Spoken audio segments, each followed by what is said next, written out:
So next on our segment is when entrepreneurs meet Jingsi, and we were very grateful with someone who's been sharing with us. And he is from Kaohsiung, one of the contact person of the核心group. And he's always been a speaker accompany team of the Kaohsiung study group. Now, he's been busier nowadays, but he still made time to join. And we're going to wish some of our brothers were able to come up with him. So let's see what are the roles for promotions. So as you can see here, people are really mindful, especially during the pandemic. So we can see when when building residents were under quarantine, Tzu Chi would prepare these care packages, and we recruited teachers from the Da'ai kindergarten to help package them.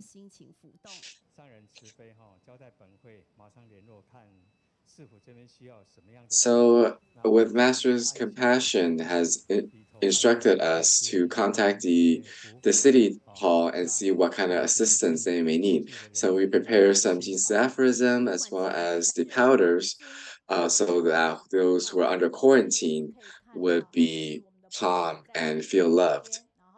So this is our bodhisattvas, their actions whenever there's a need.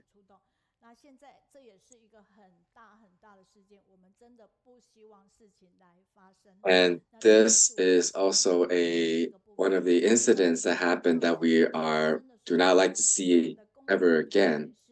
It is a fire in one of the older neighborhoods of Kaohsiung. And whenever these happens, our PR team will have to be there. And as you can see, it's a very solemn occasion.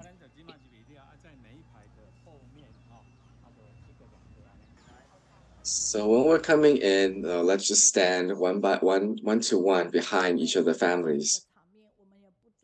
So even if it's just a small reminder to remind our volunteers that we don't want to interfere with what they're doing, but rather just offer them a shoulder, giving them support whenever they need. So we can see our speaker's image throughout these activities. Now, even though he has fulfilled many roles, he's do so with harmony, with unity. Well, it's not just about helping in disasters near our home. When we are when we're assisting farther away places like in Taoyuan. So the mayor of Taoyuan asked Tzu Chi to see if we can provide some goods to relieve.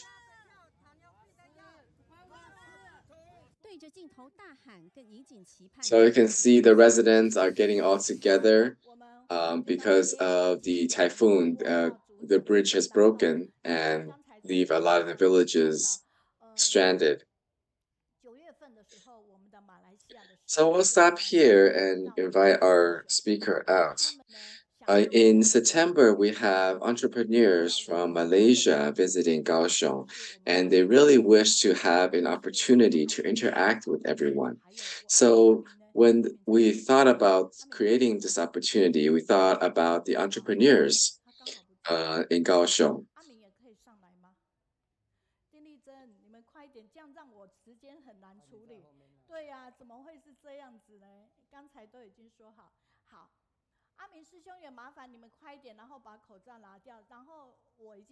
So we're looking for some other volunteers here.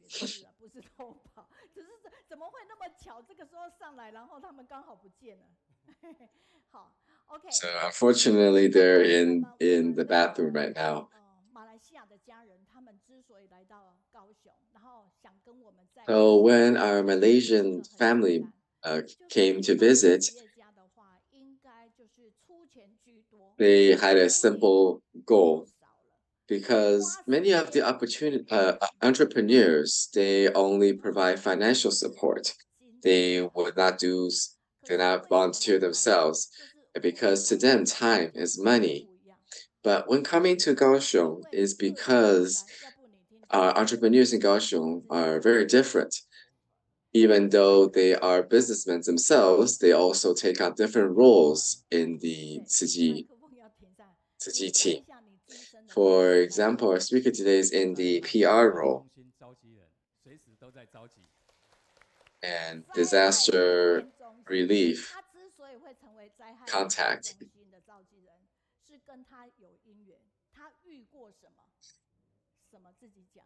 So how did he become this role on the emergency relief contact window? Is because of his experience. What he has experienced all sorts of disasters, whether it's natural or man-made, including Syrian political unrest. We were in Turkey to provide relief, and now we are relieving in really typhoons, and his stores have been burned by fire 3 times.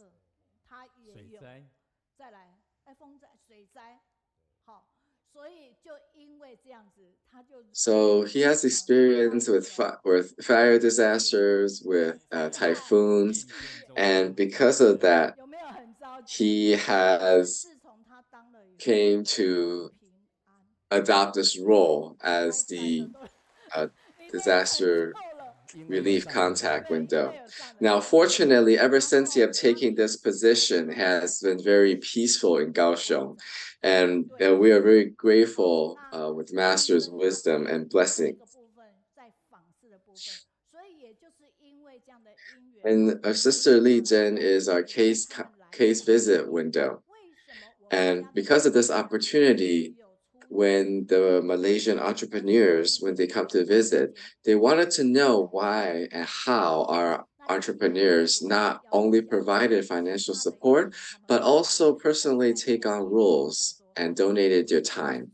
So let's hear our speaker today.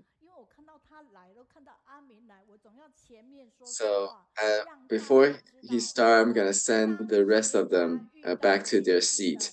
Even though they may be speaking at a different time, we just want them to come up and show their face. So let's give them a round of applause and welcome them to speak.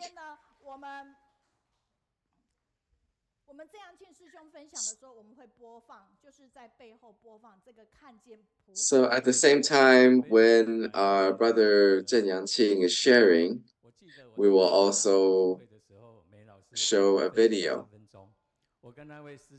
So I'm very grateful for teacher Mei for her introductions. I remember the first time I was asked to share, I could not sleep for a week. And I remember very vividly that even though it was a 3-minute talk, I was finished in a minute and a half. So I stood on stage for the remaining of the time. And when the Da'ai TV was filming, they were using this location as well. And that time we still have evening study groups that teacher Mei Yun was hosting. So we have all our brothers and sisters who have been there since the beginning. And I am very grateful to the people that brought me into Tzu Chi. Because in 2011, I was diagnosed with stage 3 tongue cancer, and it's been 12 years since then. When I was younger, I lived about 2 minutes from the静思abode, and and I wasn't in Tzu Chi at that time, and also would ride motorcycles loudly across the abode. So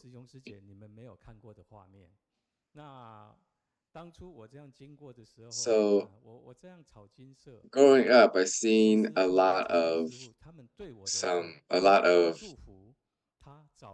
accidents that have happened, and even though I've been very disturbing to the abode,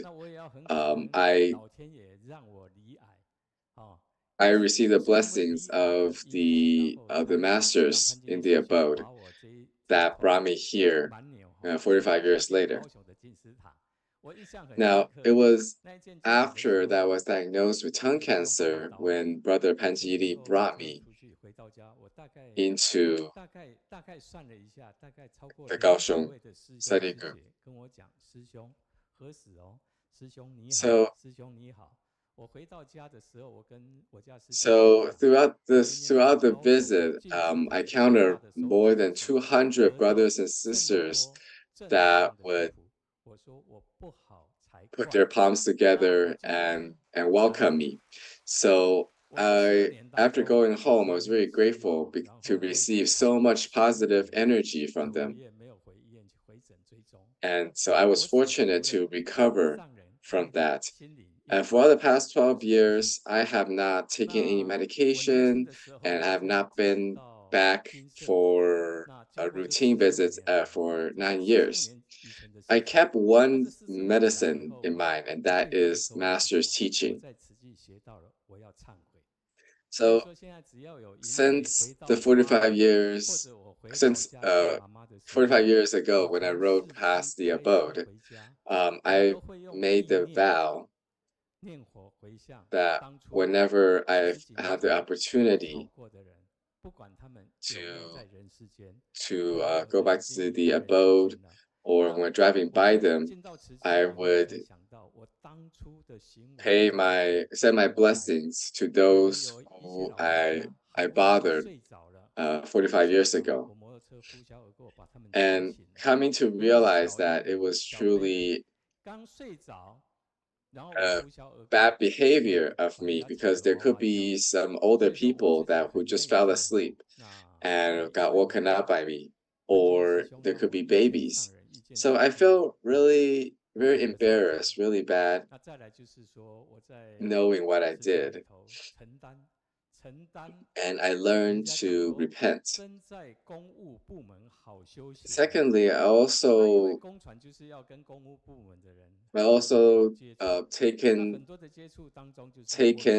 this role in Tzu Chi as public relations. And so as a public relations, I have to deal a lot with government agencies, other organizations, and faced with many changes, many last-minute corrections. So without the teachings or without the training that I received in Tzu Chi, I'm sure I will not be able to have this kind of patience. So I'm very grateful to have the opportunity to constantly practice with our Tzu Chi volunteers. As we say constantly, curveballs. Well, curveballs is an opportunity for us to adjust ourselves, and make ourselves flexible to these changes. And that is the biggest benefit I find in Tzu Chi, because this is a place where we constantly adjust ourselves and adjust our roles. Let me share with you a little stories. One time, Brother Pan Ji during the pandemic, we were checking containers, and we found one box without a Tzu Chi logo. So because he was in a hurry, he came without wearing Tzu Chi uniform. Now, he shared that even though he was stopped then, he learned that if he were using a different role, he would not have continued and do the work to put that sticker on there. But as a Tzu Chi volunteers, he found that that is his duty, and so he learned to calm his mind and try again. So as Master has taught us that when we are facing more curveballs, we learn to adjust ourselves. When we put on these uniforms, put on this tie, we would join funerary blessings or chantings. Now, why are there so many events, so many of these chantings? It is to teach us about, facing life and death, because the people that we're chanting for are not always elderly. There could be young people that passed away. Before I was a connoisseur of good food. Ever since I joined Tzu Chi, I've given up that lifestyle and become a vegetarian. Now, I learned that by becoming a vegetarian, it cleared my mind and cleared my thoughts so that I was able to think more clearly.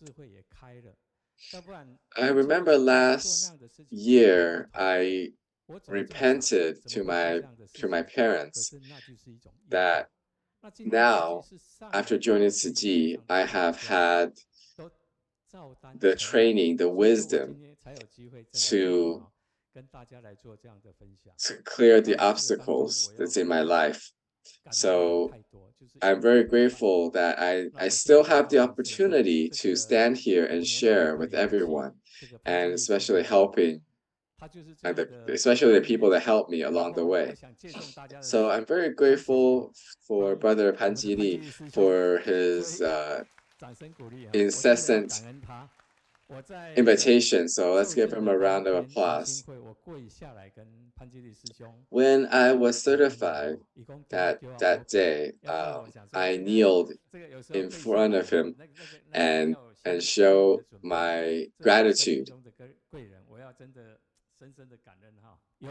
And he is truly a true helper in my life. So without him, there's no way I could have reborn. Because of him, he brought me into Tzu Chi, he brought me to Master, and ever since then, I'm able to establish this good relationship with Tzu Chi volunteers across the world. And I must share my gratitude for that. And I must ask him to say a few words. He originally wasn't planning to come in today, but I asked him, invited him to at least show up. Because of his experience in Tzu Chi, he has seen a lot more. And even though I still have my habitual tendencies, he has been very patient in reminding me.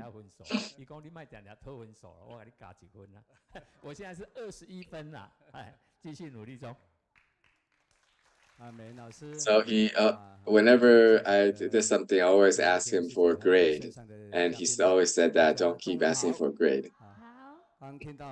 So Sister Meiyun, as well as our Tzu Chi families across the world, I hope you all have a good day. And I hope that you all have been very motivated by Brother郑杨庆sharing earlier.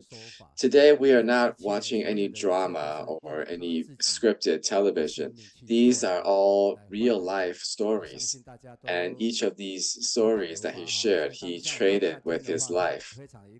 So everyone here is speaking from experience, speaking about their life.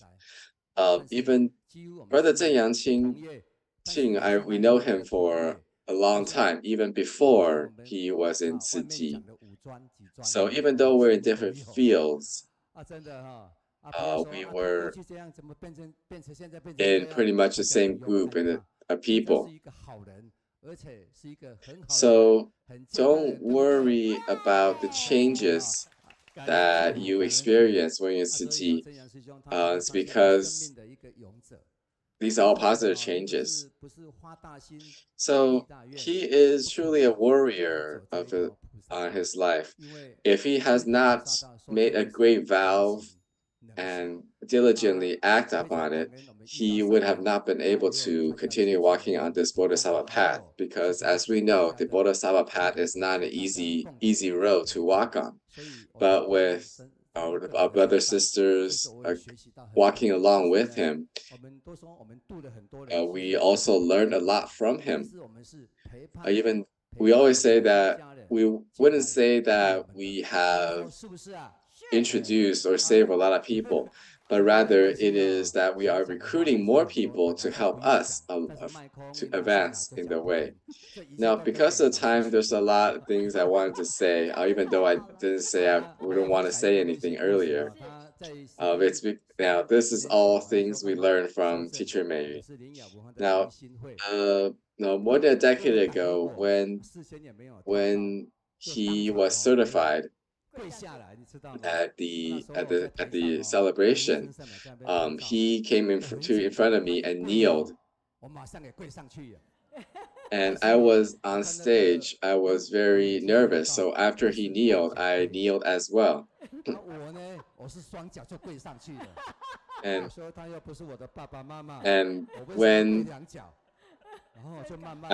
when I saw him, he was only kneeling with one knee. I was kneeling with two knees. So after I see that, I slowly raised up one of my knee, and I asked him that if he should have let me know beforehand. So as we see in this picture here, he is truly a warrior in life, and now he is taken on the role as our public relations. He shared that he missed the opportunity in the past, and hopefully that he was able to join in the future.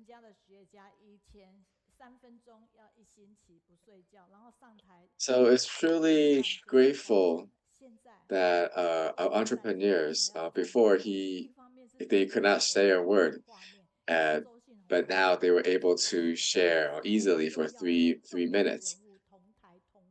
Now I had to stand up because this is a rare opportunity for them to stand together. And now, when you hand them the microphone, if you don't stop them, they would just keep talking. It's because they have so many stories to tell. They have so many experiences to share. And that is also reflective on how much they have done and what they have accomplished. So Brother Panjiri is someone I'm really impressed with, because he follows the schedule, the routine of the abode, waking up at 4:45 in the morning, and has continued since the pandemic.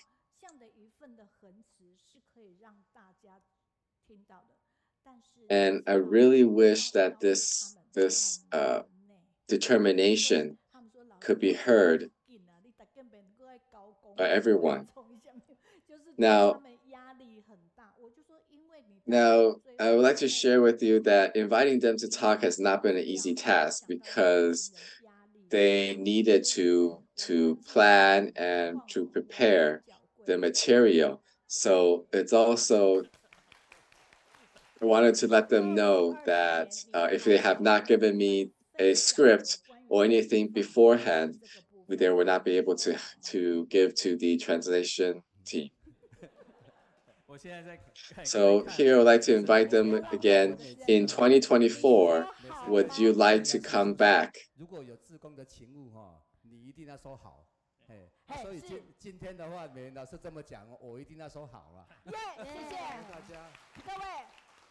So I always share with him that whenever there is task to be done, you must say yes. So now that we have this opportunity, I'll definitely say yes to come back next year.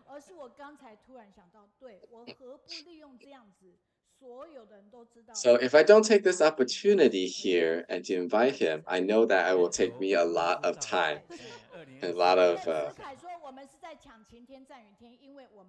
effort to invite them.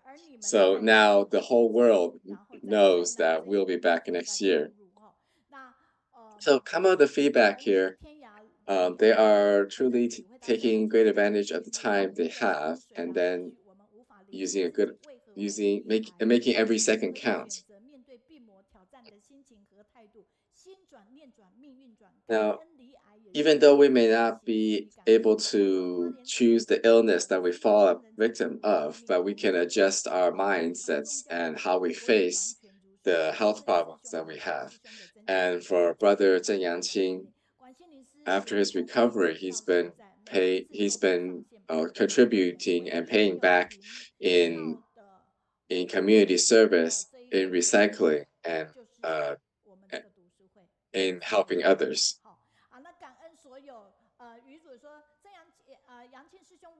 So that was from our viewers in Canada.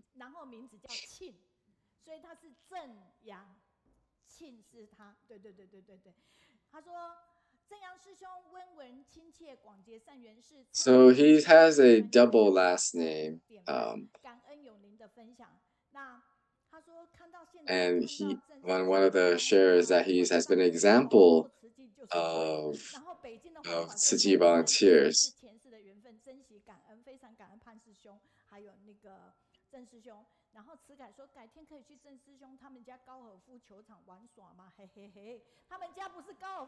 And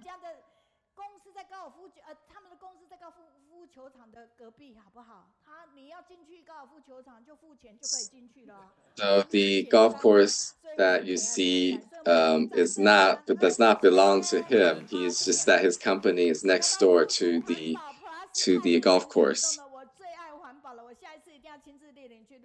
So our Luzhu recycling station volunteers has been very motivating.